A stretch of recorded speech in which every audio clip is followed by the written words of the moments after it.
Recording in progress.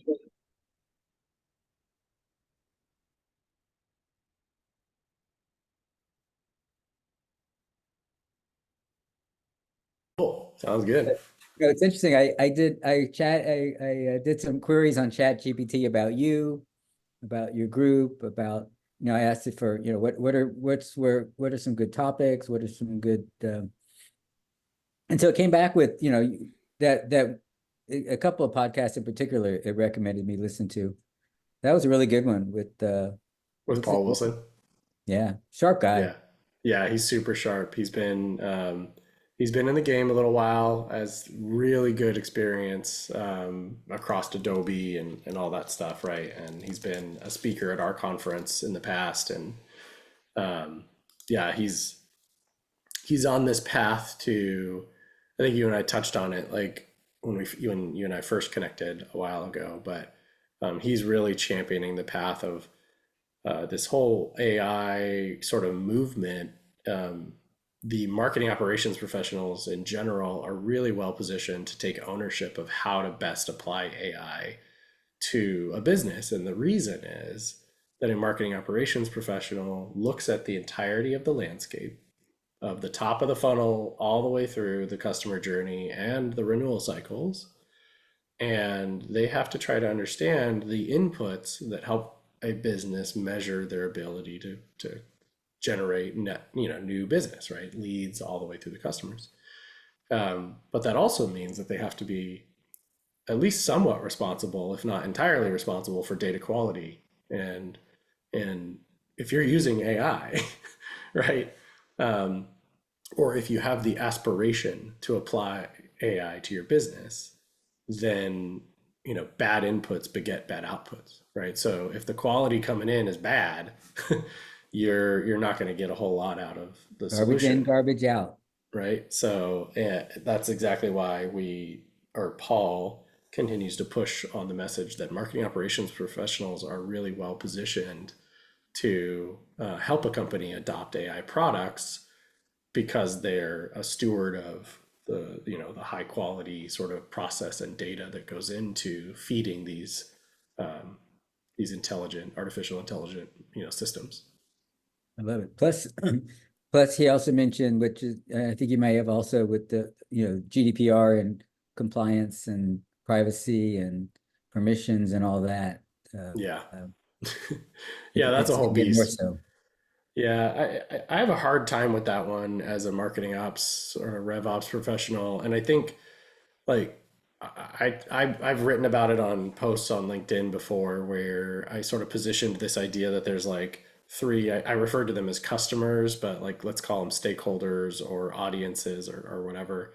But a marketing ops professional, sort of exists to serve these three audiences. One of them is the customers themselves and being a good steward of the experience that they have as they interact with the brand, because the technology and the data that the customers are interacting with is really a representation of our ability to sort of optimize the experience for their customer journey. So marketing ops professionals have to think about that customer experience to some degree. They're literally doing it from the life cycle flow perspective as it is. There are other audience that they sort of serve or work with or think about often is your internal stakeholders, your marketers and your sales reps and all of them, and enabling them to be more efficient and effective with their time. And then the third is the brand, and and the brand sort of weaves in both of those two prior elements, right? But a marketing ops professional's responsibility to the brand is that they're one of the very few that are ever going to say, no, no, no, we cannot send that email because it goes against the law, right?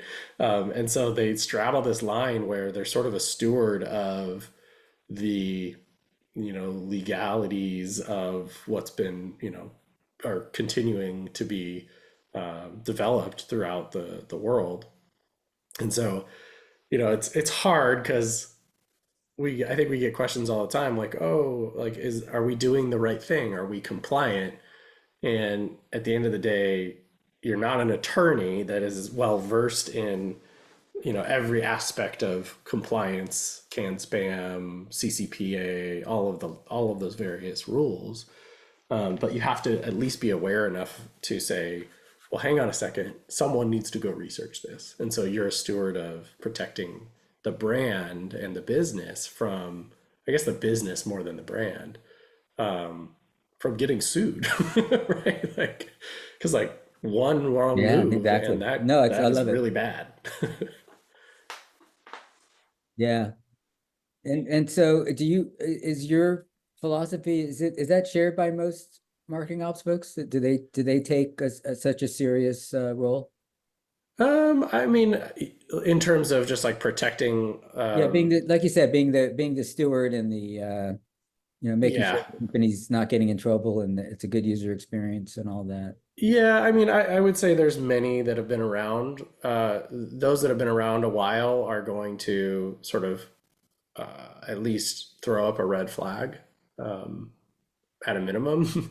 Yeah. And even if you haven't been around for a while, you might throw up a yellow flag and say, "Hey, I feel like someone mentioned that this might not be a good idea." Yeah, And depending on your role, you might actually be empowered to stop something. Um, that's great. but Good job. it just depends. So as far as AI goes, I mean, I'm glad it's super relevant for you and your folks. Um, I'm getting excited about it. So when you think of AI, is it mostly around generative AI, or I guess it's all sorts of different things. There's lots of different applications. Yeah, there's a lot of applications. I mean, I use it certainly for some generative AI type of things. I've trained my own GPT based on our own brand voice guidelines and documents to like help Yeah. us, spearhead new emails or something like that. It's never good enough where I just like trust it and completely. We always have to tweak it, but I think it's better than it's better than a blank piece of paper. That's for sure. Uh-oh, I think on the other side of it, I though, got frozen. you're fine. I would say the other side is generative AI, or not generative AI. AI in general will become really interesting from a sort of data analyst perspective, and separately.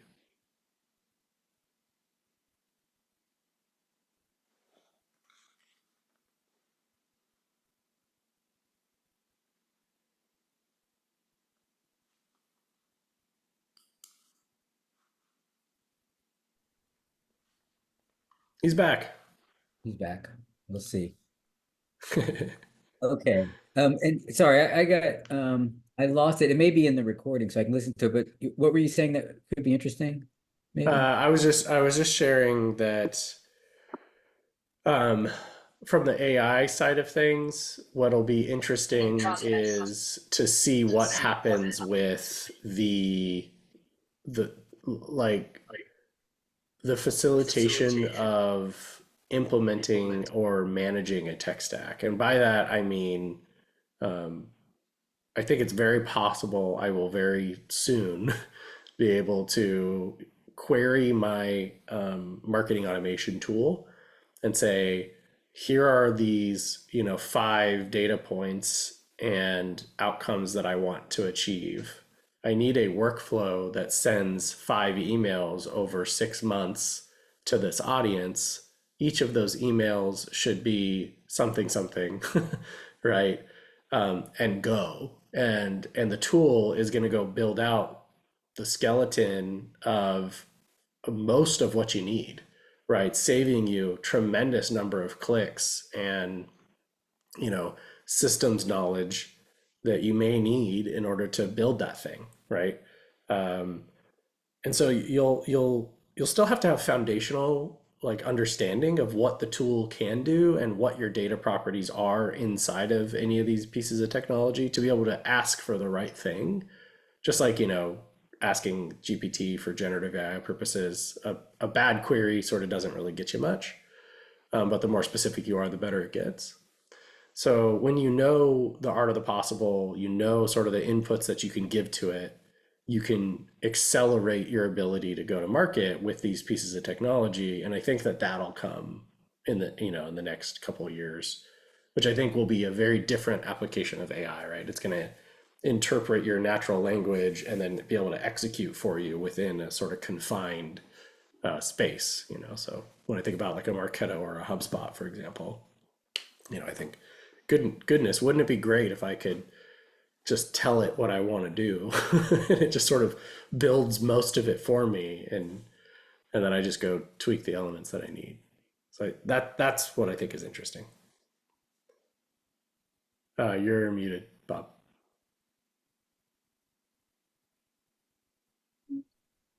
So I'm muted. Can you hear me okay? Yeah, I got you now. My phone and my computer. One of them's going to hopefully stay on. Um, I didn't think of you guys as being the people that put together messaging programs. Maybe Yeah, you run them, definitely but not. yeah. But I someone else put mean, together you may design the program from a logistics standpoint, but they would do the messaging and they would do the list selects and all that. Someone in yeah, yeah, sales and marketing. exactly. Yeah, but I think that there's this like, I'm experiencing it now in one client already where I sort of I raised the point that we weren't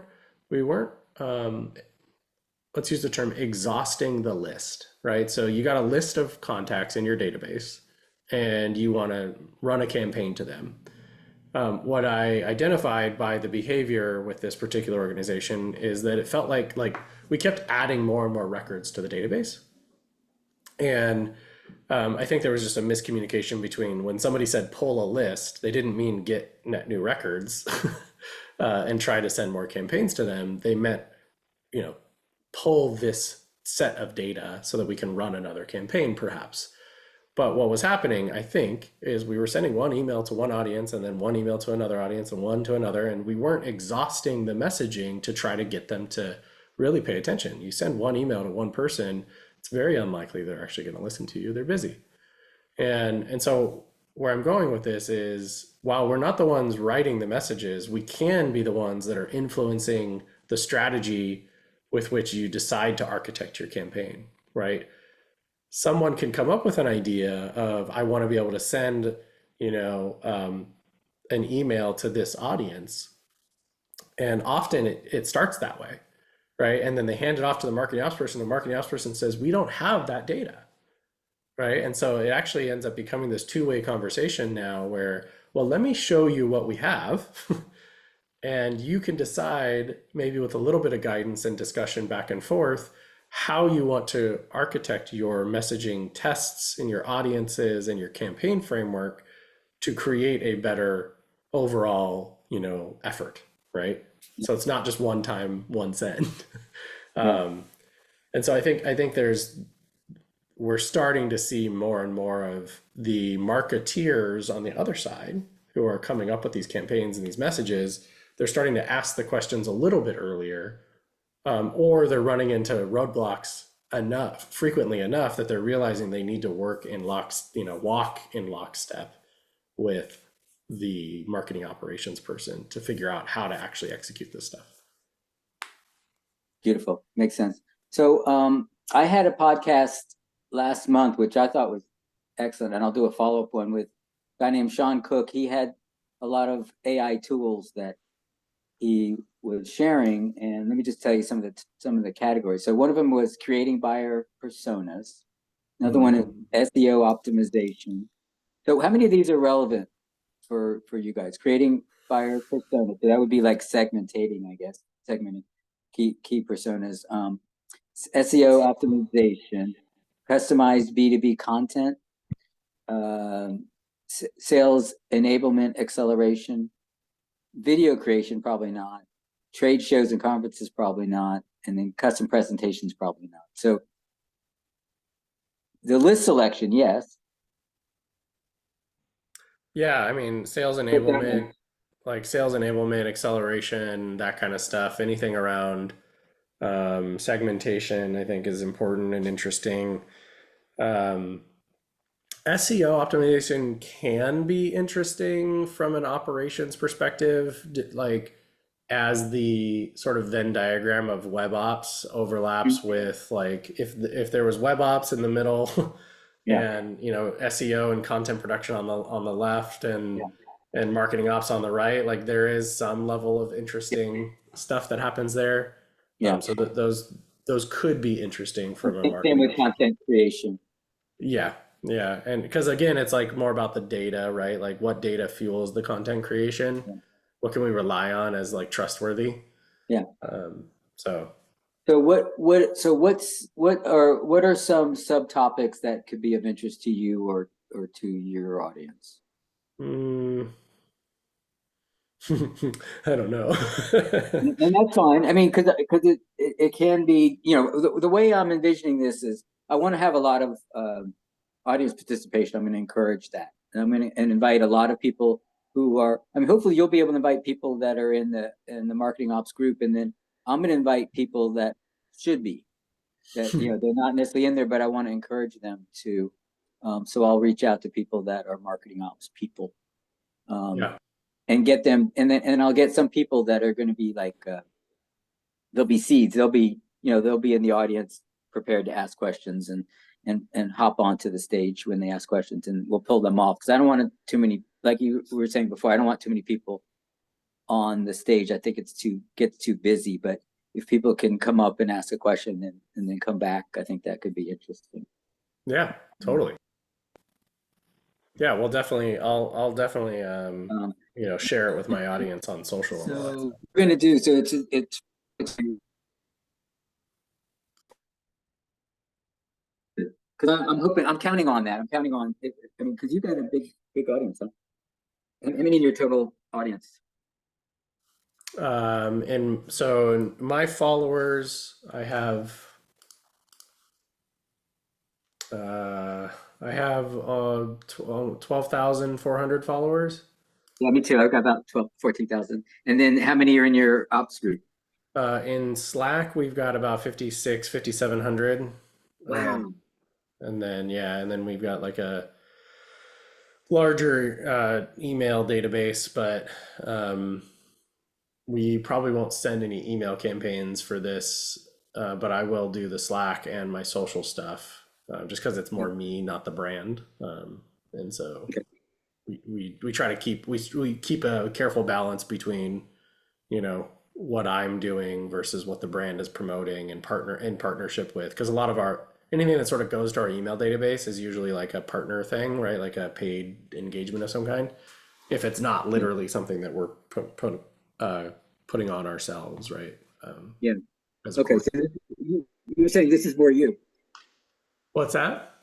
This effort is more you acting as you versus as part of your group. Yeah, I mean, it's me, right? I'm obviously the CEO of marketingops.com, but we're not gonna like put the same muscle behind it that like some paid sponsors get, Yeah. right? Like, but I'll at That's least why be able they're to, paying. yeah, I'll at least be able to do the sort of standard stuff. Like, Okay. I'll Fair promote, enough. but I mean, arguably my reach is way better on social than the brand's reach anyway. So like, Stay with me. it's like, Yeah, we got that's good. That's good. That works. And so, and then I want to, and we can do it separately, but I want to promote your November event. oh, cool. Yeah, yeah, that'll be fun for How many sure. people go to that? We last year we had 330 in person, 750 total. And then this year I do expect to sell out probably around 680. Um, Oh, and it's hybrid. So you've got remote too? so we will still have the hybrid option, but the Oh, in-person component, the capacity is about 680 people. And then, online, it doesn't matter. good job. Good job. Yeah, Yeah. so you picked up the hybrid during COVID? Is that No, I just how it worked? decided to do a hybrid thing last year because last year was our very first conference. Oh, very first conference. That's wonderful.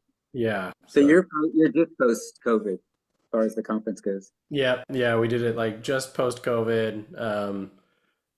We chose to host a conference in the years that basically were all the layoff years, so it was pretty, it was pretty terrifying to be honest. Yeah. But we made it So work. I'll coordinate with some of the folks that raised their hand that said they were interested in participating. And I'm not going to get any other. I'm not going to, unless there's someone's exceptional. I'm not going to include anybody in the main part of the panel, but I will encourage people to participate. I have a marketing team that's going to put together some promotions and polling.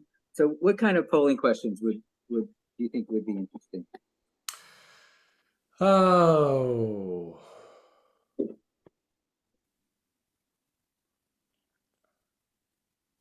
as we like, because we're this session, we're gonna sort of hone in on ABM and AI and marketing ops, sort of this intersection of these things, right?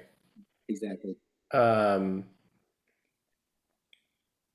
I would say like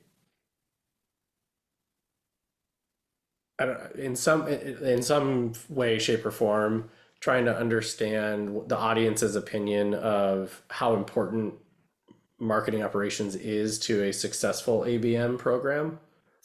Um, because one thing I've learned recently, like about one of the most famous sort of ABM tools that are in the market, is if you don't have a marketing ops person to run it, like you basically shouldn't, you just shouldn't buy it. I bet people don't think about that. What's that? I bet people don't think about that. Yeah, yeah. And so I just like honing in on that would be interesting just to see what the audience's sort of pulse is. Is that audience, is that question intended for the marketing ops people or the non-marketing? Yeah, I mean, it could go both ways. Yeah. Yeah. Um, yeah. And then I don't know, like that could be interesting. Just generally, there's talk of like I'm involved in all kinds of go-to-market discussions, and I think there's been talks. There's a group that does. They're referred to as Scrappy ABM. I know the guy that started that company, and their position is that you don't need tools to do ABM well, and so it would be interesting to see what the audience thinks about that too. Like, do you even need tools to do ABM well? Right. Much less AI. Yeah, much less AI, right? And So then AI, and so I think a good question would be like, I mean, adoption of the AI. What stage are people at? Are they just totally. learning about it? Are they playing with it? Do they have any? I'd love to hear people with successes and with some of the cool tools out there. Yeah, that'd be really cool if there was any of that. Like, um, yeah, like does AI influence your team's go-to-market strategy, or something like that, right? Okay, I'm writing down. Um, are you actively using AI to make decisions on your next, you know, go-to-market strategy or something like that? Like yes, no, plan two. That could be Yes. interesting. Okay. And then we have time. If you think of any others, you know where to find me. Yeah, for sure. Okay. Good. And then I think that's pretty good. Um, I think I don't have any other. I have nothing burning right now. I will. I did get a nice snippet of you in the beginning, so I'll be sharing that about the roles of the marketing ops folks. Um, Cool. I think it's good. Yeah. No, and I was impressed with what you did with the your November event. I think you did a nice job, and that was a really good podcast you did with Paul Wilson. Good Thank job you. on all that. I didn't listen to the other ones, but oh, by the way, so my podcast. So I call it a podcast, but it's audio visual, right? So Okay. I like that, and then what I do, and I appreciated you had a the transcript on there. That was really helpful because I followed the transcript when I was watching listening to the podcast. So that was helpful. Okay. I don't know if you've seen, but YouTube has the capability to. They have a navigable um, transcript. So Oh yeah, yeah, yeah. I've seen that recently. We don't publish to YouTube ever. yeah. So if you could, you would be able to, and I think YouTube, you have to make it an audio visual somehow. I think Yeah. it's doable, but what it does is it so that if I, if I want to see where did they talk about artificial intelligence, I can find it, which I was able to in yours, but then it goes to that spot in the video. Yeah, yeah, yeah, yeah. That's super helpful. Yeah. I know it. Kind of We handy. had It's kind of aspired cheap, to do but more video this year and we just didn't. I found that helpful. Yeah. So I'll what I'll do is I'll arrange some time, maybe right before, maybe a week or two before the event, just to reconnect if and I'll include the panelists if they want to attend. They don't have to, but just as far as answering any questions they have. Cool. That sounds good to me. I think we're good. Awesome. Thanks, Bob. I I look forward appreciate it. to that. I'm looking forward Yeah, to it. It'll Mike. be fun. Oh, by the way, how do you spell MOPS? Is it M-O, capital M-O, lowercase p-s? That's how I spell it Yeah, because it's personally. marketing. Yeah, it's the two words, marketing operations, and then the PS is lowercase. Yeah, that's how I spell it. There's others that spell it all capital with a lowercase Right. s. Yeah, or so MOP, lowercase s, Yeah, or yeah, even all MOPS, all capital. yeah, yeah, But I like the MO and the lower PS, but yeah. we'll make that a thing. Anyway, it's a pleasure. Awesome. Have a nice weekend, and we'll talk in the meantime.